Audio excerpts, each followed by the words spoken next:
Welcome back to Sports by GSMC Podcast Network. I'm your host, Jeremy Lapidus. Today is Monday, September 9th. We are returning from our first full week of football, not just in the NFL, but also in college football. So 2 straight days of absolute chaos. In our last segment, we just went over the winners from week 1 of the NFL football season, a wild week 1 as well. Something I completely forgot to mention was the kickoffs. Returns were up 15% from last season. That's a win for the new dynamic kickoff as well. But in this segment, we're taking a look at the losers. We saw everything that went right. Let's take a look at everything that went wrong. But before we get into it, remember, if you would like to be an even bigger part of the show than you already are, all you need to do is go to gsmcpodcast.net. Or if you are on YouTube, you can use that super chat feature. If you do either of those two things, a message should pop up on the bottom of the screen for you, me, and everybody else around the world to see. If you do have a burning question about sports, anything at all that you would like to ask, go and throw that in the comments. Throw it in the chat. I will get to it as soon as I possibly can. I appreciate everybody so much for sticking around, talking some sports with me here on a beautiful Monday afternoon. But like I was saying, we are going to get into the losers of this NFL Week 1, and what a crazy one it was. Let's start off with my New York Giants. I don't think we need to say much about that. There were 2 teams this NFL Week 1 that looked absolutely awful. It was the New York Giants and the Carolina Panthers. Those 2 teams looked hopeless. They looked abysmal. Those 2 teams looked like they should just start preparing for next season. Both of these teams had quarterbacks that, as we were preparing for the season, I said this was a make it or break it year for both of them. And it looks like after week 1 again, I'm not one to try and overreact to things, but it seems like we're landing, at least heavily leaning, towards the break it side of things. There were chants to bench Daniel Jones. Now, Brian Daboll has come out and said Daniel Jones is the starter week 2 here in Washington. Now, is that the right decision? Were they getting booed out of the stadium? I don't know, and yes are the answer to those questions. The Giants' offense looked sorry. The defense had its moments against what is a really tough offense to go against in the Minnesota Vikings. Now, how real Sam Darnold's near-perfect day was, I don't think it's that real. You're going up against a really weak secondary with some of the greatest weapons in all of football, but we will see what happens. The Carolina Panthers down 30-3 at halftime. That is a college football score. The Saints pulled almost all of their starters in the third quarter. That is kind of disrespectful, and it's not looking good. Derek Brown, really the last remaining solid piece on defense for these Carolina Panthers, a defense that was already going to be abysmal, might be out for the season. He needs surgery. That defense is only going to get worse, and this is a defense that, may I remind you, just gave up 47 points to the New Orleans Saints. 47 points to Derek Carr, Alvin Kamara, and the New Orleans Saints. I can't even imagine, honestly, what the point total is going to be like when they go up later in the season against a better opponent than the Saints. Heck, even when they go up against the Tampa Bay Buccaneers or the Atlanta Falcons, who looked awful as well. Kirk Cousins looked like he couldn't move. They're yet another loser for me, but we'll get back to the Falcons in a second. I want to talk about another thing on Brazil. Not only were those field conditions a big loss, but so was Jordan Love. Jordan Love goes down on the third to last play of the game for the Packers. He's out 3 to 6 weeks with an MCL sprain. That is horrible news for the Packers because they went out and they cleared their quarterback room out in order to bring in Malik Willis. And we got the chance to see Malik Willis a little bit in action. 2 plays. One of them, they were trying to get a little bit closer for a Hail Mary. He bullets the ball way off target to a wide open Romeo Doubs on the sideline. Nothing. Then on what I expected him to be able to make, just a simple throw it up into the end zone, he can't even get the throw off. He scrambles around in the pocket. He doesn't look comfortable. He doesn't even get a throw up. He gets sacked on a Hail Mary attempt. And that is just sad. I have not a lot of faith in Malik Willis, to put it lightly. I am quite honestly shocked the Packers haven't gone out and signed Ryan Tannehill yet.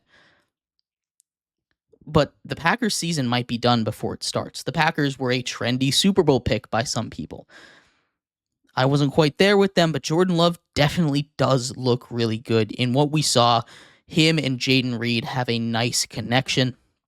He's going to be worth that $55 million when he comes back. And it's awful news for the Packers, unfortunately, that happened. I'm not going to blame the field entirely. It was just kind of unlucky. The way it was, he just kind of got twisted up. He made a great play there, too, avoiding a sack, being able to flip it backwards to Josh Jacobs so he could get out of bounds and the game didn't end. Unfortunately, he did get hurt, though, and the Packers are very lucky it's not a season ending, because coming back in week 7, they can kind of pull what they did last year, run the table, make it to the playoffs as a 7 seed. But as far as winning the division, unfortunately, I think that's off the table, especially after what we saw the Lions do this last week. Another loser, the Arizona Cardinals. Not exactly the whole Arizona Cardinals, but the passing game. One that I thought, especially with the inclusion of one Marvin Harrison Jr., one Maserati Marv, they would be able to move the ball a little bit. And they were in the first half. Kyler Murray had less than 50 passing yards in the second half. Marvin Harrison barely was targeted in the game. There were times where he was open. There was one play, especially down the stretch, where they were driving. He was wide open down the sideline. Kyler Murray just missed him. They should be able to get back on the same page soon. Marvin Harrison needs to be involved in that offense, and I know they scored a lot of points, 28 points on this Buffalo Bills defense that is quite honestly abysmal.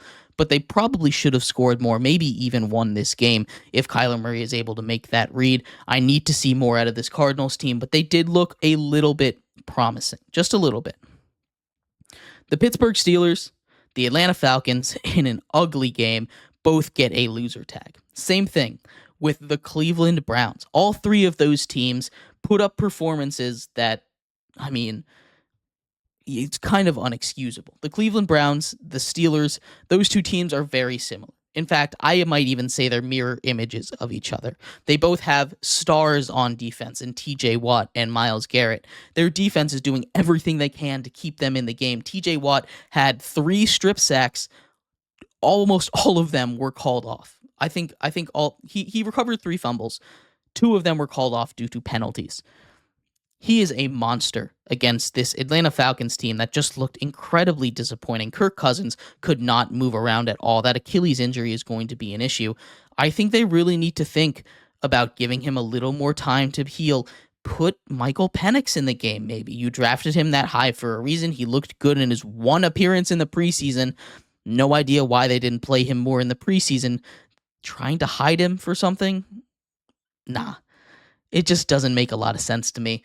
The Atlanta Falcons looked all out of sorts. They need to figure out a way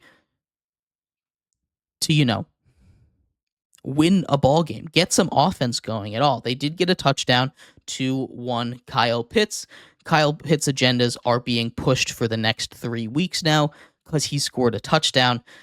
But even outside of that one touchdown, like the Kyle Pitts didn't do much in this offense. Bijan didn't have a particularly great game. Kirk Cousins just didn't look like the guy that we were expecting him to look like behind this team. Now, the Atlanta defense did their job against Justin Fields and not a very good Pittsburgh offense, but 6 field goals was enough for the Pittsburgh Steelers to win a game. And now they're beating everybody else in that conference, in that division, not the conference, 1-0. Everyone else is 0-1. Kind of crazy to believe. And the last thing I wanted to touch on here, the Miami-Dade Police Department arrested Tyreek Hill right outside of the game. Calais Campbell comes over. He gets into a little bit of a altercation as well. Tyreek Hill is in a fan video laid out on the ground, in handcuffs. And they're saying it's because it was a traffic stop, speeding and reckless driving. Those are the counts he's being charged with. They come out today and they say he was resisting. That's what the Miami-Dade police say. Now, I'm not trying to say anything here. I don't want any of this to be confused for really anything. But if you expected the police to come out and say anything other than he was resisting, I don't know what you were thinking, because this is just what they did. I have no idea. I got no evidence here. I don't know what's going on, but there's a lot of questions that are still to be answered, and it's just an unfortunate situation, right? We saw this happen just a couple months ago in golf when Scotty Scheffler was arrested trying to get into the game, and from what I can tell, it's a very, very similar situation there. That police officer was put on administrative leave. We'll see what happens. I'm gonna stay off of this one for a little bit until we know more information. But it's just a loss over there. They're one of the losers of the week in the NFL, arresting Tyreek Hill for what seems like a minor traffic stop, getting him on the ground. That's the real question of what led there. And then we can form opinions once we know more, once the investigation is complete. But for now, they're in the loser section, because I can't imagine Tyreek Hill did anything that drastic to be needing to be face down on the ground in handcuffs. But anyway, those are my big losers for the NFL Week 1. Let me know if I missed anything. Let me know if you if you had any other big losers this week. We're going to take a quick break here. When we come back, we're going to take a look at college football winners and losers. It was just as equally a wild college football Saturday as it was an NFL Sunday. Huge upsets. The number 5 team in the country goes down. We're going to talk about winners. We're going to talk about losers. All of that coming up next here on Sports by GSMC Podcast Network.